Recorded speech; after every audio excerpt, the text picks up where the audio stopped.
Hello, good day to you. Today I'm going to talk on the responsibilities of DPO under the GDPR, and I will cover some of the angles and areas. But because of the file size, I'll probably be breaking the video into two parts. Okay, so the content will be actually a role of responsibilities of the DPO, data protection, compliance, processing activities, we include the ROPA, right? And also we look at privacy by design, and also probably impact assessment in terms of new projects, in terms of new high-risk area of content actually. So we also will be actually looking at the risk assessment part, and finally then we will actually conclude, right? So let's start with the role of DPO under GDPR, right? Some of the key responsibilities will actually include monitoring compliance within the GDPR purview, and also provide some training awareness within the organization so that the employees will have a culture of data protection, and also advising the organization on data protection obligation under the GDPR rules, right? And also this DPO person will be actually the point of contact for any data subject to the supervisory authorities. So the person will have a overseeing authority over the data protection impact assessment in terms of coming up to identify and so mitigate any privacy risks which will actually come up from there, and also maintaining records of processing activities, right? And also the person should be an independent person reporting directly to the top management, to the board, so that there will not be any influence within the organization with any other employees actually. That would be actually very helpful, yeah, okay.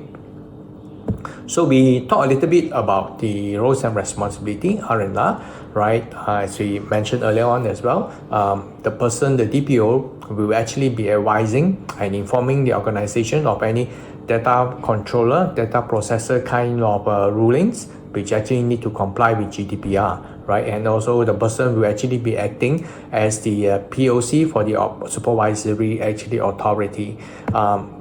Right. Other than that, it will actually raise awareness and also has the responsibility of informing and ensuring the organization is in compliance with GDPR, right? The reporting line, as I mentioned earlier on, is probably to the top management directly. And we talked a little bit about monitoring of data protection compliance. The person, DPO, will have actually need to collect detailed information, and also mapping of personal data processing, analyzing and checking if the processing activities are in requirements of GDPR, right? And at the same time informing and recommendation to staff and management for the actually GDPR ruling, acting as a focal point for the supervisory authorities whenever needed, right? The next step, the next area I'm going to talk to about is actually processing activities, right? The GDPR, the DPO will actually have analyze the processing activities to ensure compliance with GDPR, right? DPO will actually conduct regular audits and also lead the advising on the DPIA when actually such thing come out, right? Providing inputs, providing what's the next actions that you actually require to actually counter any risk associated, right? Yeah. So we need to talk a little bit about alignment with GDPR in terms of the DPO to ensure that there is alignment within the organization and the supervisory authorities and GDPR rulings actually. So in order that it will keep actually within the purview of the GDPR, right? And also maintaining records, ROPA, we call it, record of processing activities, to ensure that that is actually in compliance.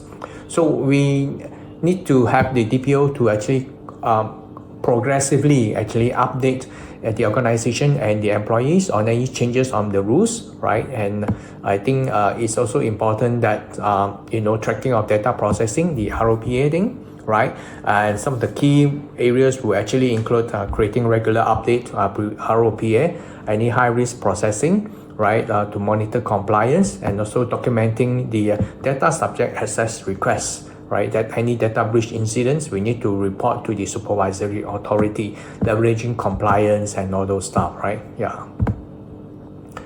So the next area that I'm going to talk on is actually going to be the privacy, and I will make it into the second part of the video. Thank you. ROPA cover high risk processing operations area, and also using ROPA to monitor compliance with GDPR. So all this should be documented, right? So that the data subject access requests, data breach, and regular communications are all in place and take a full accountability. Yeah.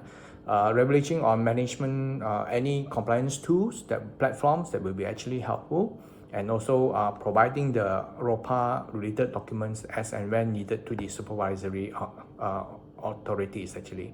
So next, I'm going to talk a little bit about privacy by design data projects, right?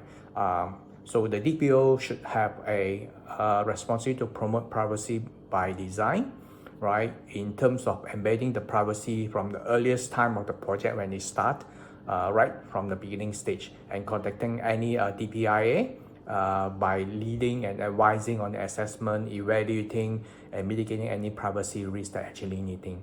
So I think the other point is that the DPO will need to collaborate with teams within the business to ensure that coverage are all comprehensive. Yeah. And also, of course, we need the DPO to promote privacy defaults in terms of getting a strong privacy setting within the organization, and so training, educating, and awareness to the employees within the organization, right? Embedding privacy into whatever workflows that is needed, right? And also to see that accountability and also documentation are all in place. So by doing this, the DPO can actually fulfill the person's role. Yeah. So we talk a little bit about DPIA, which is what is actually important because we need to map the data flows, assessing the necessity, conducting a structure risk assessment within the organization on the processes, right? This is also to ensure that the DPA is actually embedded into the policies, procedures, processing kind of role, and especially on the high risk area, processing area actually. Yeah. So it's good practice that DPA is ongoing to actually comply with ISMS and also with any other standards such as ISO 27001, right? So the DPI is important in going ongoing compliance, so that we actually ensure that we are all in alignment with GDPR requirements, and also this is actually being updated regularly and up to date. A live document probably we'll call it, right? So in terms of probably in that sense, DPO should be being involved in a DPIA assessment at any time actually as needed. Yeah. So that we will not be leaving out any gaps by the DPIA from the inputs of the DPO. Yeah. So we talk about continuous risk assessment. So probably some of the areas that we need to look at in terms of that, so that the organization will proactively identify and address any privacy risks that may actually occur from time to time, and support regular updates, right? And we need to facilitate probably some of the ongoing monitoring of DPIA from country to country, needing requirements, GDPR changes, and by doing this, I believe the approach will be actually, go very closely with the GDPR requirements. So the regular risk review will actually help to get updated, right? Support the ongoing monitoring or any auditing risks that are actually in place, and so foster a collaboration between the stakeholders, right? I would say so. Okay.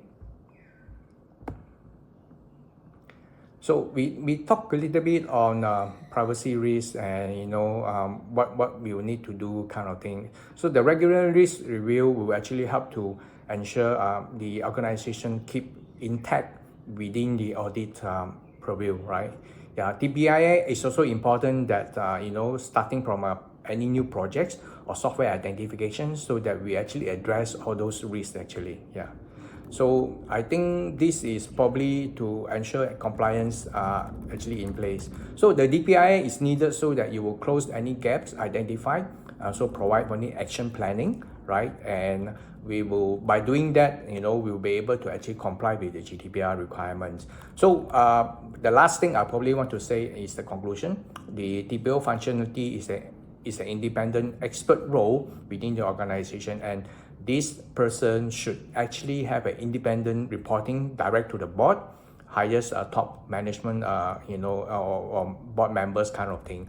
So I would say that TPO is mandatory in the organization by a couple of reasons, right? When it is a public listed company, or it actually involve transaction within the country or cross-border kind of thing, and so that when we actually have a DPO, the DPO will actually help the organization to ensure that we do not break any rules. So by doing so, I think this is probably some of the reasons that I want to bring you through on the responsibility of a DPO, and also including DPIA, ROPA, and also DPIA. So that's all from me. Thank you so much for your time. Bye bye.